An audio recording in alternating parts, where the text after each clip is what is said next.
काय सांगाल? 2 दिवस आपलं उपोषण चालू होतं, तर काय सांगाल? आमचे सदरील 2 दिवसापासून आमरण उपोषण चालू केले होते. ही मागणी आम्ही सर्व गावकरी व शेतकरी यांनी केली होती. रांजणगाव ते मारोळा रोड व रांजणगाव ते शेकटा रोड. तर दिनांक आज 4/6/2026 रोजी सदरील इंजिनियर सानप साहेब रांजणगाव ते मारोळा रोडचे त्यांनी येऊन आम्हाला लेखी दिलं की ज्या आपल्या मागण्या आहे ह्या सर्व मागण्या आम्ही पूर्ण करू व लवकरात लवकर काम चालू करू व एस्टिमेटनुसार काम करण्यात येईल. यामध्ये कुठलाही काही गैरव्यवहार होणार नाही.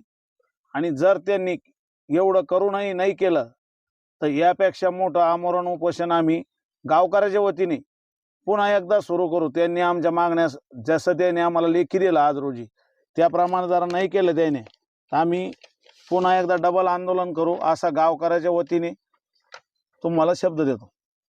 त्यांनी कालावधी किती दिवसाला दिलेला आहे व या रस्त्याला डांबर नाही असा आपला आरोप होता, तर याविषयी संबंधित ठेकेदाराविषयी ते काही बोलणार आहेत का, कारवाई करणार आहेत का? त्यांनी एक आम्हाला पत्र दिलं. त्या पत्रामध्ये 1 एप्रिल 2023 पासून काम चालू झालेलं आहे, पण काही अडचणीमुळे कामात 31/12/2026 अखेरपर्यंत मुदतवाढ देण्यात आलेली आहे सरकारकडून. तोपर्यंत ते म्हणले आम्ही काम 100% पूर्ण करू एस्टिमेटनुसार. जर एस्टिमेटनुसार काम झालं नाही तर पुढची तयारी आपली काय असणार आहे? एस्टिमेटनुसार त्यांनी जर काम केलं नाही रांजणगाव ते मारोळा रोडचं तर गावकऱ्याच्या वतीने यापेक्षा मोठं आंदोलन पुन्हा उभा करण्यात येईल. आता आपण उपोषण स्थगित करत आहात का? हा, त्यांनी आमच्या मागण्या मान्य केल्या, लेखी दिला आम्हाला. हे लेखी दिलेलं आहे. या सर्व मागण्या जर त्यांनी पूर्ण केल्या तर ठीक, न केल्या तर आम्ही यापेक्षा मोठं आमरण उपोषण याच ठिकाणी पुन्हा चालू करू.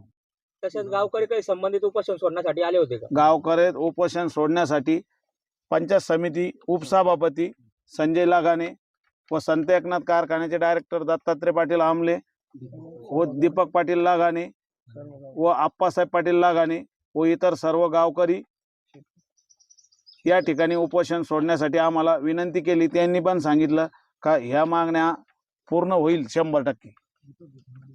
आणि दीपक पाटील फांदाडे संत एकनाथ कारखान्याचे डायरेक्टर ते उपोषण स्थळी सकाळी 10 वाजेपासून इंजिनियर येऊपर्यंत आणि उपोषणाचे पूर्ण मागण्या पूर्ण होईपर्यंत या ठिकाणी थांबले होते. तसेच सध्या सकाळी वैयक्तिक अधिकारी आले असतील, आपला बीपी व शुगर किती होता?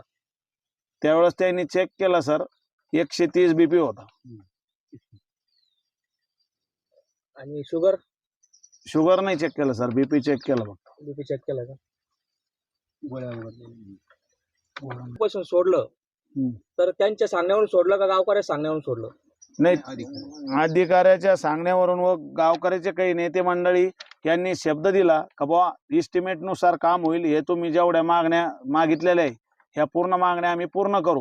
आणि आम्ही उपोषण चालू केलं असता त्यांनी रांजणगाव ते शेकटा रोड सकाळी 11ला उपोषण चालू केलं. त्यानंतर 2 तासानंतर यंत्रणा हल्ली आणि 2च तासात रांजणगाव ते शेकटा रोडचं काम पुन्हा चालू केलं. आणि हे रांजणगाव ते शेकटा रोडचं त्यांनी आम्हाला लेखी दिलं का कुठल्याही प्रकारचं आता काम बंद होणार नाही, रेग्युलरमध्ये काम चालू करण्यात येईल.